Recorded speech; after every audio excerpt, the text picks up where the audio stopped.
ဟုတ်ကဲ့သမီးလေးဒီ WPNS ကိုတက်ပြီးတဲ့နောက်ပိုင်းမှာသူကတိတိတတ်တာပြောင်းလဲတာကcritical thinking ကိုပြီးတော့ဒီ communication skill ကိုပေါ့နော်အများကြီးတိုးတက်လာတယ်အရင်တော့ဆိုလို့ရှိရင်အကြောင်းအရာတစ်ခုကိုအဖြေကိုပဲသူနားလည်အောင်လုပ်လိုက်တယ်ဒါပေမဲ့နောက်ပိုင်းမှာကျတော့သူကဒီအကြောင်းအရာကဘာလို့ဖြစ်လာတာလဲဆိုတော့အတွေးခေါ်ပိုင်းကသူပို့ပြီးတော့ဖြစ်လာရပေါ့နော်ဆက်တွေးတောလာရပေါ့နော်အဲ့ဒါလေးတစ်ခုရယ်ပြီးတော့presentation ဘိုင်းတွေရောသူအများကြီးတိုးတက်ပြောင်းလဲလာတာကိုတွေ့ရတဲ့အတွက်ကိုအဲ့ဒါလေးကိုတော့တော်တော်လေးကို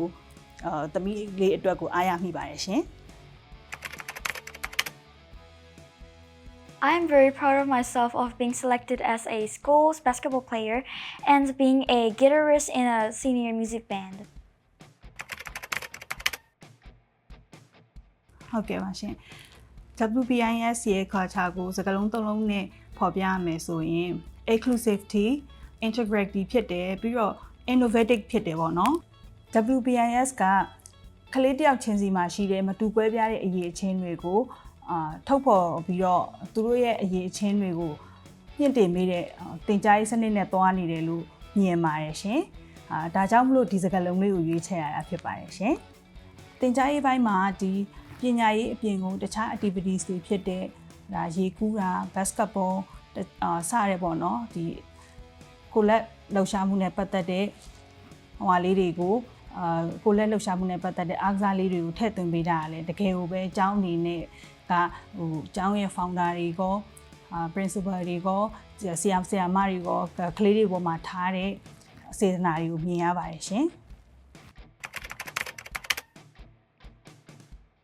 ကျောင်းက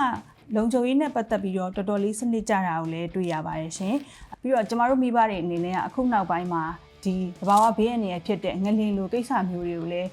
ကလေးတွေရဲ့လုံခြုံရေးနဲ့ပတ်သက်ပြီးတော့အများကြီးထည့်သွင်းစဉ်းစားရတယ်ပေါ့နော်။ကျောင်းကိုလွှတ်လိုက်တဲ့အချိန်မှာဒီကလေးငယ်တွေကဒီလိုသဘာဝဘေးအန္တရာယ်တွေဖြစ်လာတဲ့အခါမှာဘယ်လိုကာကွယ်မလဲဘယ်လိုမျိုးကျောင်းအနေနဲ့ပြင်ဆင်ထားပြီးသွားပြီလဲအဲ့ဒါမျိုးတွေပါထည့်သွင်းစဉ်းစားပြီးတဲ့အတွက်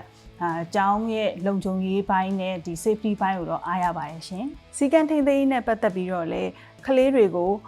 အတင်းအကျပ်အမိန့်ပေးပြီးတော့စီကံလိုက်နာစေတာမျိုးမဟုတ်ဘဲနဲ့သူတို့ကိုယ်နိုင်ကိုကသူတို့ကိုယ်တိုင်ကိုကဒီစီကံလိုက်နာခြင်းနဲ့အောင်ပြုစုပြောထောင်ပေးတဲ့အကြောင်းရဲ့ပုံစံလေးကိုလည်းသဘောကျပါတယ်ရှင် I chose WBIS for next year because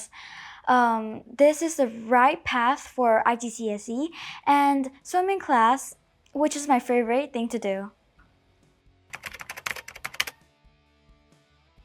WPIS ကိုနောက်နှစ်လဲအမားတို့ဆက်ပြီးရွေးချယ်ဖြစ်ပါတယ်။ဘာဖြစ်လို့လဲဆိုတော့ကလေးက holistic development ဖြစ်လာတာကိုအမားတို့မိဘအနေနဲ့တကယ်ကိုပဲ